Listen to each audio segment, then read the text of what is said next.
내년도 유가 예측은 결코 쉬운 일이 아닙니다. 작년 말 대부분 전문가는 올해 평균 브렌트 유가를 $73 정도로 점쳤고 많은 업스트림 회사가 배럴당 $60대에서 대량으로 해칭을 하였습니다. 하지만 실제 올해 브렌트 유가 평균은 배럴당 $101였습니다. WTI 유가 역시 올해 평균 $95로 월스트리트의 평균 예측보다 $25 정도 높았습니다. 2023년은 불과 몇 주 전만 해도 매우 낙관적으로 보였습니다. 러시아 석유 선적에 대한 유럽의 금지와 수출 가격 상한선은 러시아 석유를 시장에서 완전히 퇴출할 것처럼 보였습니다. 수요 측면에서 중국은 코로나 규제를 완화하기 시작했으며 이는 석유와 가스 사용을 촉진할 것입니다. 이러한 요소들이 대부분 월스트리트 분석가가 내년 유가를 배럴당 평균 $90 이상으로 예측하는 이유였으며 일부는 유가가 $100 이상에서 머물 것으로 예상했습니다. 기관들이 예상한 내년도 브렌트유의 2023년 평균 추정치는 $95입니다. 그러나 선물 곡선은 내년 중반에 유가가 $80가 될 것으로 예상하면서 다른 이야기를 하고 있습니다. 그날물 브렌트유 선물은 $79입니다.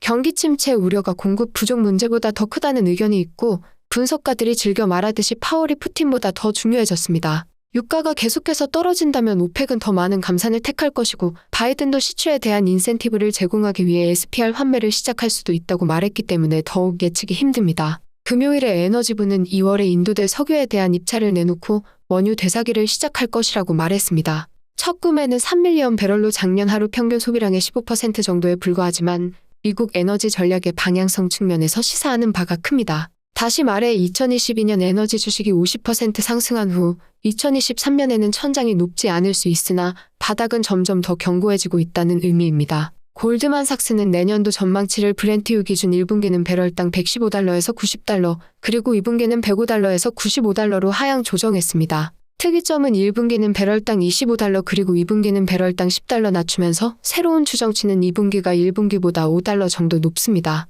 중국의 소비가 생각보다 빨리 올라오지 않았고 러시아의 수출이 거의 전쟁 전 수준과 비슷하며 카자흐스탄과 나이지리아의 생산량 이슈 문제가 완화될 것이 예상치를 낮춘 주요 요인이라고 말했습니다. 계절적인 수요 부족으로 인해 내년 1분기에 공급이 수요보다 하루 약 1.3밀리언 배럴 더 많으면서 가격을 압박할 거라고 예상했습니다. 하지만 중국의 봉쇄가 빠르게 완화되고 국제 여행이 회복한다면 내년도 국제 수요가 약 하루 2밀리언 배럴 정도 회복될 것이라고 예상했습니다. 골드만삭스는 내년 전체 WTI 평균을 올해 평균과 비슷한 $92로 예상했습니다. 재밌는 점은 2024년 예상가를 내년보다 높은 WTI $99로 책정하면서 적어도 고유가가 2024년 이후까지 이어질 거라고 예상했습니다. 금요일에 있었던 골드만삭스의 글로벌 원자재 부문 책임자인 제프 커리의 인터뷰 내용을 보시겠습니다. Goldman, though, saying that commodities will be the best performing asset in 2023. Here's the why. Without sufficient capex to create spare supply capacity, commodities will remain stuck in a state of long-run shortages with higher and more volatile prices. Commodities could return 43% in 2023. Man behind the call, Jeff Curry, Goldman's head of commodities research, joins us now. Jeff, this is a pretty awesomely bold call. Where are we in the cycle that leads you to such bullishness? Bold call. Let's remember, oil's trading with a 50 vol, so 43% is not even a one standard deviation band. Fair. So let's just, remember, we just did $12 to the downside last week and rebounded 6 and down another 2 today. So, and I think, when we look at, go back to our call for a super cycle back in October 2020. You had 42% returns in 2021.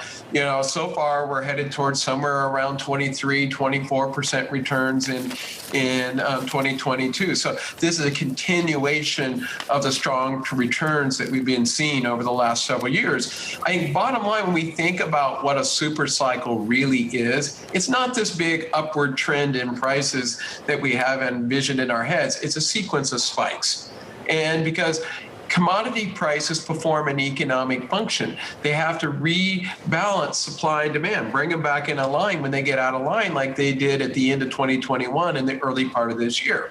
Well, markets are rebalanced right now today. Why? Because China is being locked down. So demand came back down on top of supply, prices collapsed back down. But we have not been investing in supply. supply is stagnant. So I have to just simply ask, what happens when China, the largest commodity consumer in the world, the largest oil importer in the world, begins to rebound significantly in the first part of next year? It's going to tighten all of these markets tremendously and put a lot of upward pressure on prices. And I think the key point is, you basically have the largest, commodity consumer in the world essentially hibernating over the course of the last year. And that's been hiding a lot of this underinvestment. So really the core point here, underinvestment, weak demand today, but we see sequential growth in 2023. It begins to tighten these markets. One last point, inventories have been exhausted. Jeff, let's talk about that China narrative. We are seeing a huge 180. There is a huge U-turn by China. They are reopening. But what comes with that is likely to be a huge pickup in cases. We're starting to see data being crunched on that, and the numbers look pretty bad. How should we be thinking about the China reopening, therefore? Is it going to be similar to the one that we experienced, i.e. stop, start? And kind of how does that work? How does that impact the commodity price? I think oil is a testament to it. It's going to be a really rough, bumpy start at the very beginning. But so oil is doing like this, each week, big violent moves because you're going to have your fits and stops and stops. But when you take markets like oil equities or copper, they're more forward looking. They're looking into March, April of next year. As a result, they don't have that same kind of noise. So it's those high frequency energy markets like oil. They're going to be particularly impacted with, like you say, a bumpy start to 2023. But as they get past, these hiccups and they begin, you get into the spring, the weather becomes more cooperative, then you start to see much more of a full-blown reopening. And that's when you'd expect the markets to get really tight and you really begin to see the upside. Jeff, what does the curve have to look like for oil for companies to start actually investing more? There's a lot of focus on the oil curve. It's not the oil curve that is the issue here. What the issue is that the equity prices are so depressed, companies make a better return taking their cash flow and doing share buybacks than they do by putting a drill bit in the ground. And so it's not so much, what's going on in terms of the oil market as much as what's been going on with the equities. The equities are severely depressed when you look at their prices over the course of the last, 4 or 5 years since 2017. Look at a chart of oil price versus oil equity since 2017. The two have completely diverged. And so as a result... So Jeff, where am I going to get the biggest bang for my buck? Is it going to be in buying commodities or commodity stocks? History says you're probably going to be better off buying the commodity equities in this environment. They've been undervalued for quite some time. And if we do get that rotation away from the new economy and into the old economy, the vast majority of that capital is going to go into the commodity-related equities. And it goes to the point, they are substantially undervalued. I mean, just look at a chart of oil price versus oil equities, going back to 2017 when the divergence began, or, copper price versus, the metals and miners. So, it's not, I think you're going to get great returns in commodities, and they perform a different function than the commodity-related equities. Yeah. But if you're looking for absolute return, if we get that rotation out of new economy into old economy as we expect, the big benefactor are going to be these commodity-related equities. Hey, Jeff, before we let you go, I have to get your outlook on natural gas, particularly as it comes to Europe. There seems to be an increasing opinion that Europe's going to be able to survive the winter this year. What do your models tell you about it? Just look at how much of the surplus in gas was eaten through with the cold we've hit. I'm in London right now. I can tell you it's really cold out, and you can see the impact it's having on the gas inventory surplus. It's just making it go away very quickly. So if this weather pattern continues, by January you start to have a pretty significant problem on your hands again. I'm not a weather forecaster, so I get it, but I think the key point here is this market is still on a knife edge equilibrium, and what you're potentially creating here is potential for a pretty significant upside price spike with this cold snap going through right now. JP 모건은 러시아 생산이 2023년 중반까지 전쟁 전 수준으로 정상화될 것이라는 근거로 2023년 평균 가격을 기존 예상보다 $8 낮추었지만 브렌트 유가가 2023년에는 배럴당 평균 $90, 2024년에는 $98가 될 것으로 예상했습니다. JP 모건 역시 골드만삭스처럼 2024년 유가를 내년보다 높게 예상했습니다. 모건 스탠리는 고객에게 보낸 서신에서 섹터 내 저조한 투자 수준, 러시아 공급 위험, SPR 출시 종료, 미국 시엘 생산량 둔화로 인한 공급 제한 속에서 수요 회복에 힘입어 유가에 대해 건설적인 입장을 유지하고 있다고 밝혔습니다. 대부분의 석유 회사는 투자 지출 및 생산량에 대해 비교적 확고한 제한을 계속 유지할 계획이라고 밝혔습니다. 예를 들어 셰브론은 내년 자본 예산을 25% 늘릴 계획이지만 대부분은 인플레이션과 저탄소 투자 지출 증가 때문입니다. 마찬가지로 엑슨모빌은 자본 지출을 올해보다 5에서 14% 정도 늘릴 계획이지만 생산량은 하루 약 3.7밀리언 배럴로 유지할 전망입니다. 152년의 긴 역사 동안에 올해 가장 큰 수익을 올린 엑소는 2024년까지 자사주를 $50빌리언 달러만큼 사들일 생각입니다. 업계 관계자들은 타이트한 수급이 지속되는 가운데 수요가 증가할 것으로 보여 유가는 반등할 가능성이 높다고 예측했습니다. 그런 예상을 뒷받침하듯 대부분 회사는 해칭 규모를 올해에 비해 굉장히 줄였습니다. 특히 자사주 매입은 리스크도 크기 때문에 극단적으로 주가가 싸다고 생각할 때만 하는 편인데 내년에는 올해보다 더 큰 규모로 자사주 매입을 할 것 같습니다. 올해 고유가의 최대 수혜국인 사우디는 9년 만에 재정 흑자를 기록할 것으로 예상되는데 내년 전망도 아주 좋다고 예측했습니다. 사우디의 재정 흑자는 배럴당 $100 이상에 달했던 국제유가가 붕괴한 지난 2014년 이후 처음이었습니다. 올해 앞서 IMF는 사우디의 재정수지 균형을 맞추기 위해서는 유가가 배럴당 최소 $73.3는 돼야 한다고 발표했습니다. 하지만 사우디는 네옴시티 등 대규모 투자 프로젝트 추진에 속도를 내고 있기 때문에 내년 재정 지출은 예산을 초과할 수 있습니다. 고유가가 사우디 국가재정에 큰 도움이 된다는 것이 확인된 만큼 사우디가 하락한 유가를 일정 수준으로 올리기 위해 감산 등의 추가 조치에 나서리라 예상됩니다. 국제에너지기구는 불매운동으로 러시아산 선적이 줄어들 거라는 예상과 달리 올해 러시아 수출이 계속 증가했으며 11월에는 7개월 만에 최고치인 8.1밀리언 배럴에 달했다고 전했습니다. 하지만 제재 강도가 상승함에 따라 러시아의 하루 생산량이 약 40만 배럴 줄어들면서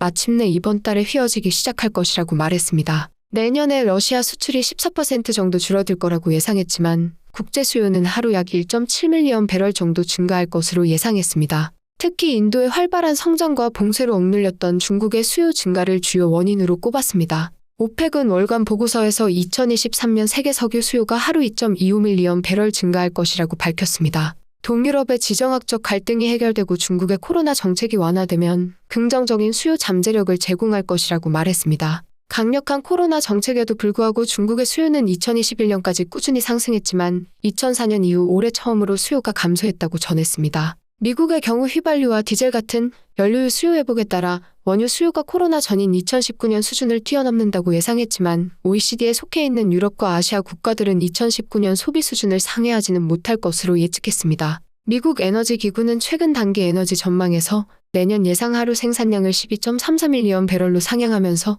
2019년에 기록한 최고 생산량인 12.32밀리언 배럴을 근소하게 넘을 것이라고 예상했습니다. 또한 내년도 예상 글로벌 수요를 그전 수치보다 하루 16만 배럴 줄어든 하루 평균 100.82밀리언 배럴이 될 것으로 예상했습니다. 그에 따라 내년도 WTI 가격이 평균 86.36달러로 지난달 예상에 비해 $3 정도 하향 조정했습니다. 이는 예상보다 높은 글로벌 원유 재고를 반영한 것입니다. EIA는 골드만삭스와 반대로 글로벌 석유 재고가 2023년 상반기에 20만 배럴 감소한 후 하반기에는 거의 70만 배럴 증가할 것으로 예상했습니다. 원유 가격 하락은 주로 세계 경제 성장에 대한 시장의 우려와 석유 수요를 감소시킨 중국의 봉쇄에 기인한다고 합니다. 원유 재고 증가에 대한 예측에 따라 2023년 하반기에 유가 하락 압박이 나타날 것으로 예상했습니다. 하지만 그 압박은 글로벌 공급 차질 가능성과 예측보다 느린 미국 생산량 증가에 의해 균형을 이룰 수도 있다고 덧붙였습니다. 러시아 원유 및 정유 제품에 대한 EU의 수입 금지를 주요 공급 위험으로 봤고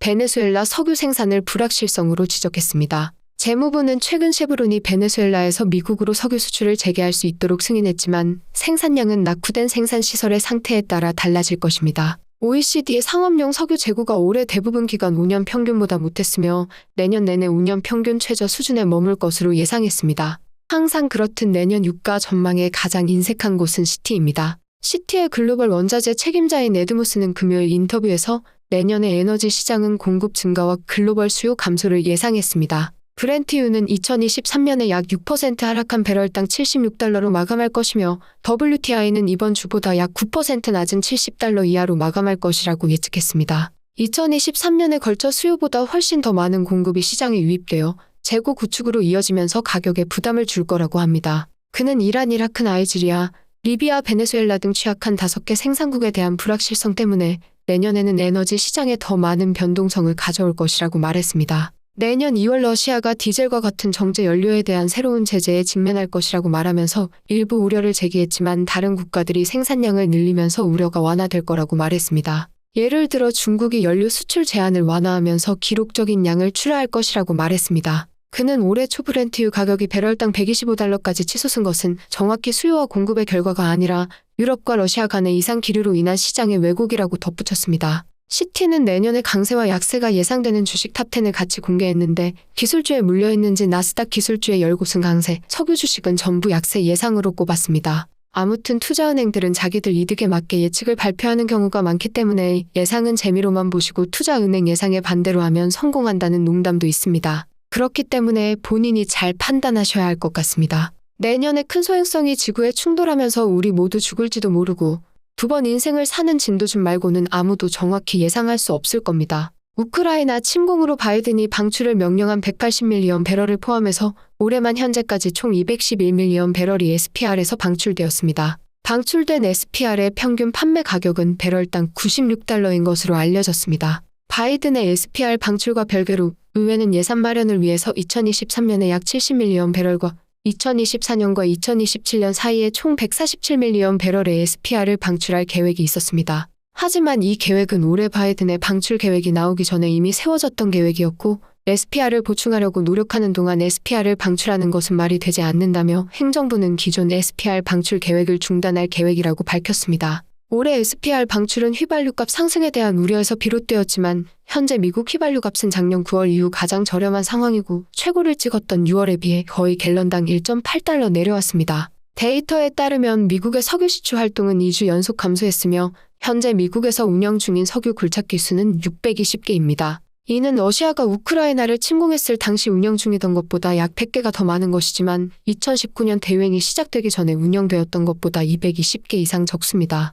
올해 지형학적인 관계 악화로 천연가스 대란이 일어났던 유럽은 내년이 더 힘들 것으로 예상됩니다. 유럽은 그동안 러시아의 가스 송유관에 의존했다고 알려졌지만 LNG 형태로 러시아로부터 수입되는 양도 상당했습니다. 사실 유럽의 LNG 수입은 미국 다음으로 러시아가 가장 큰 공급자였습니다. 코로나 정책으로 중국의 LNG 수요가 급감하였고 미국이 양해를 구하면서 한국과 일본으로 향하던 물량을 유럽으로 돌리면서 재고를 채우는 데 어려움이 적었습니다. 중국의 국영기업 CNOOC는 내년 중국의 LNG 수입량이 7% 정도 상승할 것으로 내다봤습니다. 현재 중국은 중앙아시아에서 송유관으로 수입하던 양이 줄어들었고 추운 날씨로 인해 중국 북쪽 재고량이 평소보다 빠르게 줄어들고 있습니다. 이는 내년에도 아시아와 유럽 간의 제한된 수의 화물을 두고 더 치열한 경쟁을 하게 된다는 것을 의미합니다. 오케이, 거기까지.